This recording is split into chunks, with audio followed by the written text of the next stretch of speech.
Well, Greg, thanks for sitting down with us. This is an opportunity for the staff at ODOT and WashDOT and the public to really meet you and find out a little bit about what you're going to be doing. I know it's a very sort of non-controversial topic, the Interstate Bridge. But tell us a little bit about yourself. What's the journey that's brought you to this position? So I am an engineer by training. I've grown up in the public sector. I worked for a small city on the west side of Michigan, Battle Creek. And so if you've ever eaten a Pop-Tart or cornflakes, yes. you've been touched by Battle Creek. I went to work for the Michigan Department of Transportation in 1989 and spent the next 26 years working for Michigan DOT, working my way up from a general engineer up to the deputy director for Michigan DOT.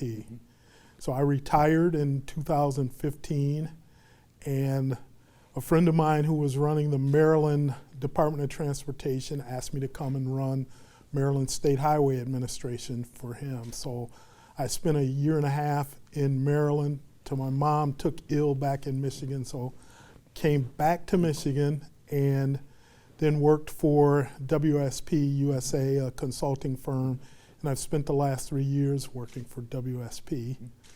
And how I came here, this project is of national importance and national recognition. So I had heard and was aware of it, and so when somebody said, yeah, there's an opportunity to be a part of this project, I was very interested. So someone reached out to me and said, contact this person and have a conversation, and that's what I did. And so I think folks were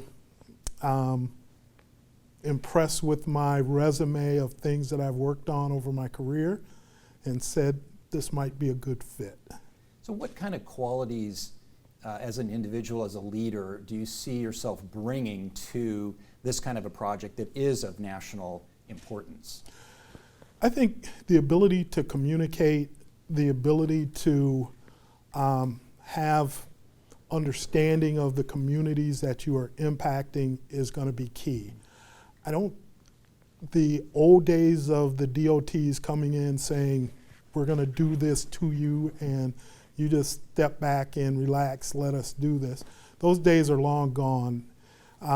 Transportation projects of this size and complexity have to be a cooperative effort between the DOT and the communities, the public, the motorists, all of the stakeholders who have a horse in the race have to be addressed and understood and their needs taken into account.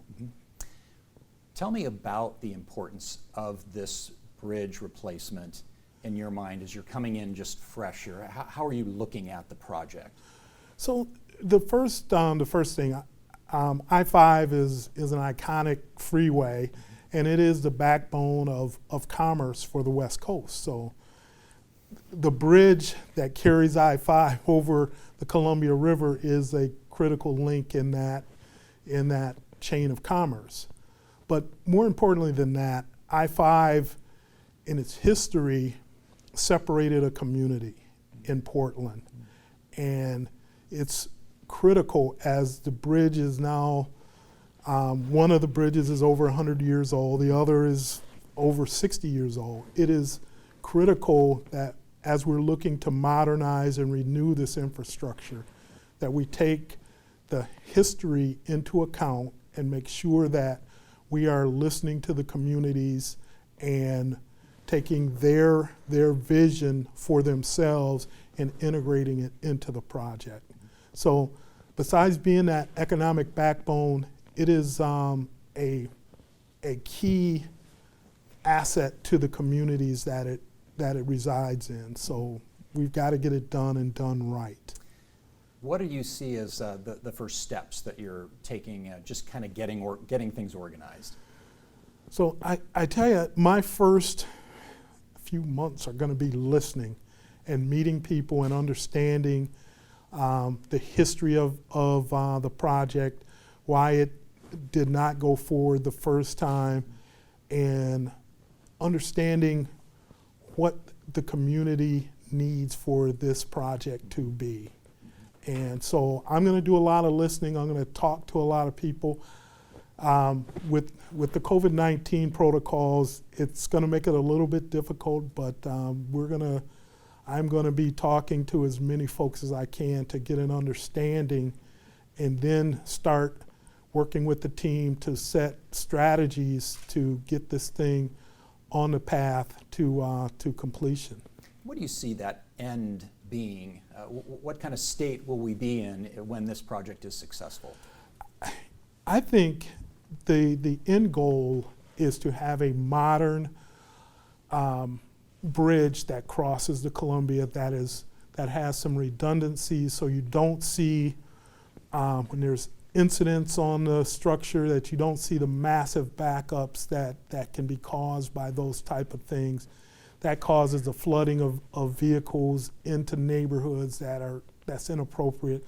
So you want to have a modern facility that can adjust to incidents and accidents that occur, and making sure that it services the neighborhood, modernizing interchanges to make sure that folks can get appropriate ingress and egress to the facility, and making sure that as vehicle types are changing, as we're going to a more autonomous vehicle platform, that this can be a smart bridge that can be adaptable to those type of vehicle platforms, as well as electronic vehicles, to make it a bridge as green as possible. So we're not degrading the environment as we construct it and operate it going into the future. All right. It's a big job. It is, and I'm looking forward to it.